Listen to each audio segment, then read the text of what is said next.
Assalamualaikum warahmatullahi wabarakatuh. Perkenalkan, kami dari kelompok 5 akan mempresentasikan hasil kerja kelompok kami, yaitu tentang psikologi tasawuf di era tasawuf falsafi, yang beranggotakan saya sendiri yaitu Ramadan Iqbal Asegaf, yaitu dengan NIM 19107010108, dan juga Rizky Amalia, yaitu dengan NIM 19107010129. Selanjutnya, saya akan menjelaskan sedikit tentang pengertian dari tasawuf falsafi. Tasawuf falsafi sendiri merupakan sebuah konsep ajaran tasawuf yang mengenal Tuhan, yaitu makrifat, dengan pendekatan rasio hingga menuju ke tingkat yang lebih tinggi.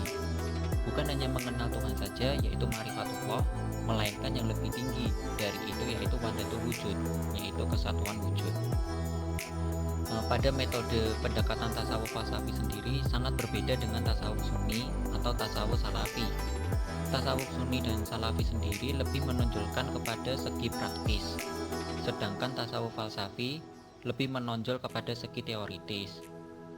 Konsep-konsepnya yaitu tasawuf falsafi lebih mengedepankan asas rasio dengan pendekatan-pendekatan filosofis yang sulit dicerna dan diaplikasikan ke dalam kehidupan sehari-hari, khususnya bagi orang awam. Selanjutnya masuk pada pembahasan. Pembahasan di sini terdapat 4, yaitu yang pertama tokoh-tokoh sufi falsafi, yang kedua peta perilaku sufi falsafi, yang ketiga nilai-nilai psikologis kesufian falsafi, yang keempat yaitu implementasi tasawuf falsafi dalam pengembangan psikologis. Selanjutnya masuk pada tokoh-tokoh sufi falsafi. Yang pertama yaitu Dezun al-Nun al-Misri. Dezun Nun al-Misri sendiri adalah tokoh sufi pada ketiga Hijriyah yang meletakkan dasar-dasar teori tentang makrifat yang sampai saat ini menjadi trademarknya dalam studi ilmu tasawuf. Beliau yang memiliki nama lengkap Abu Al-Faid As-Suban bin Ibrahim al-Misri dilahirkan di Akhmim, sebuah kota kuno di tepi timur Sungai Nil dan dataran tinggi di Mesir pada tahun 796 Masehi atau 180 Hijriyah. Dalam tasawuf, posisinya dipandang penting sebab ia orang pertama di Mesir yang memperbincangkan ahwal dan juga maqamat para wali atau sufi. Dezun al-Misri sendiri ialah pencipta teori makrifat. Untuk teori makrifat sendiri terbagi menjadi 3, yaitu makrifat al-fawqi, makrifat al-hujiyah wal al-bayan, dan makrifat sifat al-waldaniyah wal al-fardaniyah. Yang kedua yaitu Abu Yazid al-Bustami, penemu dari teori al-ittihad sendiri. Nama lengkap beliau adalah Abu Yazid Taifur bin Isa Surusyan, yang juga dikenal dengan Bayazid. Beliau sendiri dikenal sebagai salah satu seorang sufi kenamaan Persia pada abad ketiga dari Bistam, wilayah Qum. Beliau sendiri lahir pada tahun 874 Masehi dan beliau wafat pada usia 73 tahun. Abu Yazid sendiri adalah seorang sufi yang menghadirkan konsep baru yang berada di tengah khazanah sufisme dan juga mistisme Islam, yaitu dari ajaran fana, baka, dan ittihad. Beliau sendiri juga menjadi seorang tokoh pembatas antara masa asketisme, yaitu kezuhudan, dan masa tasawuf teoritis, yaitu mitisme. Dari konsep ajaran fana sendiri yaitu keadaan lenyapnya kesadaran seorang sufi akan dirinya sendiri dan alam di sekitarnya yang diperoleh dengan jalan membersihkan diri dari akhlak-akhlak tercela dan juga syahwat-syahwat dunia. Setelah mencapai fase fana tersebut, seorang sufi akan tiba ke kekekalan sifat-sifatnya, yaitu ketuhanan atau disebut dengan baqo. Setelah dia memperoleh kekekalan sifat-sifat ketuhanan, dia akan menyatu dengan Tuhan, yang dimana dia tidak lagi bisa membedakan realitas alam, wujud termasuk dirinya, dengan realitas ketuhanan. Inilah yang disebut dengan konsep penyatuan ittihad. Yang ketiga masuk pada tokoh Al-Hallaj, penemu konsep Al-Hulul. Al-Hallaj sendiri dikenal sebagai Abdul Muqit Al-Husayan, Ibnu Mansur, Ibnu Muhammad Al-Baldawi. Beliau dilahirkan pada tahun 244 Hijriah di Tur, Al-Baida, Iran Tenggara. Beliau dijatuhi hukuman pancung pada tahun 309 Hijriah. Masuk pada pemikiran Al-Hallaj sendiri yang sangat kontroversial, yang sangat menonjol, dan sangat dianggap sebagai pemikiran yang ekstrim sepanjang sejarah tasawuf dalam Islam, yaitu ajaran tentang hulul. Hulul sendiri artinya Tuhan yang mengambil tempat dalam tubuh manusia tertentu, yaitu yang dimana manusia yang telah dapat melenyapkan sifat-sifat kemanusiaannya melalui fana. Nah, untuk fana sendiri bagi Al-Hallaj mengandung 3 tingkatan, yaitu tingkat memfanakan semua pikiran, yaitu tajrij, takli, khayalan, perasaan dan perbuatan, hingga tersimpul semata-mata hanya kepada Allah, dan tingkat menghilangkan semua kekuatan pikiran dan kesadaran. Dari tingkat fana dilanjutkan ke tingkat fana al-fana, peleburan wujud jati manusia menjadi sadar ketuhanan, melarut dalam hulul, hingga yang disadarinya hanyalah Tuhan. Di dalam ajaran kesatuan agama, Al-Hallaj mengatakan bahwa agama-agama yang ada di dunia ini pada hakikatnya sama saja. Maksudnya, yang disembah sama, yaitu menuju Tuhan yang Maha Esa. Orang berbeda agama satu dengan yang lain bukan kehendaknya, tetapi adalah takdir Allah. Oleh karena itu, seseorang tidak usah berselisih paham antara agama yang dianutnya dengan agama yang dianut oleh orang lain.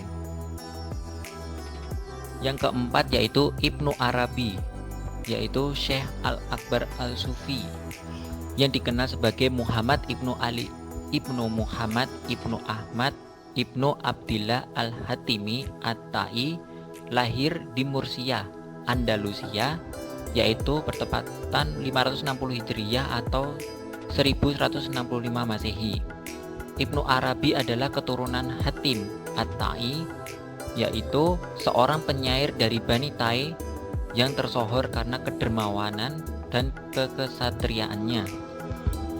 Pada ajaran beliau, yaitu yang paling sentral, yaitu pada Ibnu Arabi adalah pemikirannya tentang wahdatul wujud, yang menyatakan bahwa wujud yang hakiki hanya satu, yaitu wujud Allah, sedangkan alam merupakan mazhar, yaitu penampakan baginya. Tidak ada wujud yang hakiki kecuali wujud yang satu. Karena itu, Tuhan berwujud dalam berbagai bentuk, tetapi hal itu tidak mengharuskan berbilangnya wujud yang sebenarnya. Dalam tajlilnya, beliau membedakan antara tajlil zati, yakni penampakan diri esensial atau penampakan pada dirinya sendiri. Yang kedua yaitu tajlil suluki atau penampakan Allah dalam berbagai bentuk yang tidak terbatas dalam alam wujud yang konkret. Adapun ritual yang paling utama untuk mencapai taraf ini adalah dengan berhalawat. Selanjutnya masuk pada peta perilaku sufi falsafi. Pertama yaitu ada ma'rifat.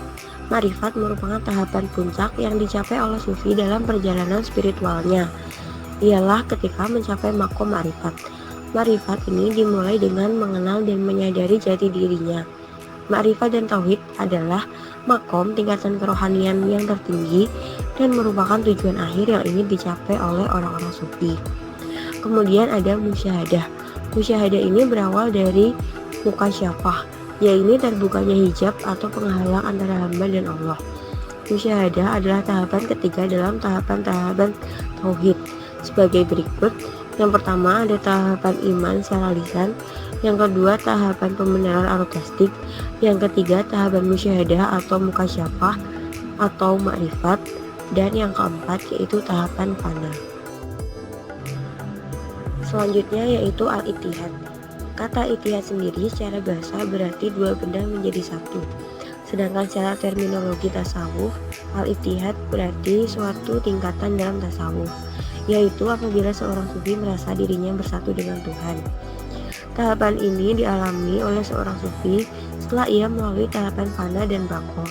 Pada tahapan ittihad, seorang sufi bersatu dengan Tuhan, antara yang menciptakan dan yang dicintai menyatu, baik substansi maupun perbuatannya. Ittihad timbul sebagai konsekuensi lanjutan dari pendapat sufi yang berkeyakinan bahwa jiwa manusia adalah pancaran dari nur ilahi. Siapapun yang bisa membebaskan diri dari alam lahirnya atau mampu menghilangkan kepribadian dan kesadarannya, maka dia akan mendapat jalan menuju sumber asal, yaitu cahaya Tuhan. Pada Ittihad sendiri terdapat dua tingkatan, yaitu tingkat kesatuan mutlak dan tingkat bersatu. Yang pertama yaitu tingkat kebersatuan mutlak, kesadaran dan ketiadaan yang bersama-sama serta mistik yang merupakan kesadaran akan adanya mahazat yang sangat berbeda. Secara harfiah berarti bersatunya kebersatuan. Yang kedua adalah tingkat bersatu, yaitu merasa bersatu dengan Tuhan, namun tetap menyadari perbedaan antara dirinya dengan Tuhan. Yang terakhir yaitu ada fana dan baka. Fana secara bahasa berarti lenyap, hancur, sirna atau hilang. Istilah fana muncul dalam kajian tasawuf di abad ketiga Hijriah yang pertama kali diperbincangkan oleh seorang sufi, yaitu Abu Yazid Al-Bustami. Istilah fana sendiri muncul bukan hanya karena adanya perkataan fana dalam ucapan Abu Yazid, melainkan karena adanya syatahat, ungkapan-ungkapan aneh yang muncul dari sejumlah sufi. Fana diisyaratkan sebagai gugur atau hilangnya sifat-sifat tercela oleh tasawuf pada abad kelima, dan mengisyaratkan bako, kekekalan, kepada munculnya sifat-sifat terpuji. Menurutnya, seorang manusia tidak bisa lepas dari salah satu kategori sifat tersebut, maka berarti ia jauh dari sifat-sifat tersebut. Dengan kata lain, sifat-sifat tercela itu telah lenyap dari dirinya. Selanjutnya yaitu nilai-nilai psikologis kesufian falsafi. Pada nilai-nilai psikologis sufi falsafi yaitu ada beberapa sebagai berikut. Yang pertama, menghilangkan maksiat dan sifat-sifat tercela. Yang kedua, bertakwa dan mengisi diri dengan sifat-sifat perbuatan baik. Yang ketiga yaitu bertaubat, berzikir, beribadah dan menghiasi diri dengan akhlak terpuji. Yang keempat yaitu membersihkan jiwa dengan mengontrol hasrat-hasrat keduniawian. Dan yang kelima yaitu menghilangkan nafsu-nafsu impulsif dan tidak terkait oleh materi ataupun lingkungan sekitar. Pembahasan selanjutnya mengenai implementasi praksis kesufian dalam pengembangan psikologi. Dalam implementasi ini terbagi menjadi tiga, yaitu yang pertama tahap awal ma'rifat, yaitu dengan mengerti dan menyadari diri sendiri. Hal ini merupakan suatu bentuk penerimaan terhadap diri sendiri hingga mewujudkan psikologi well-being.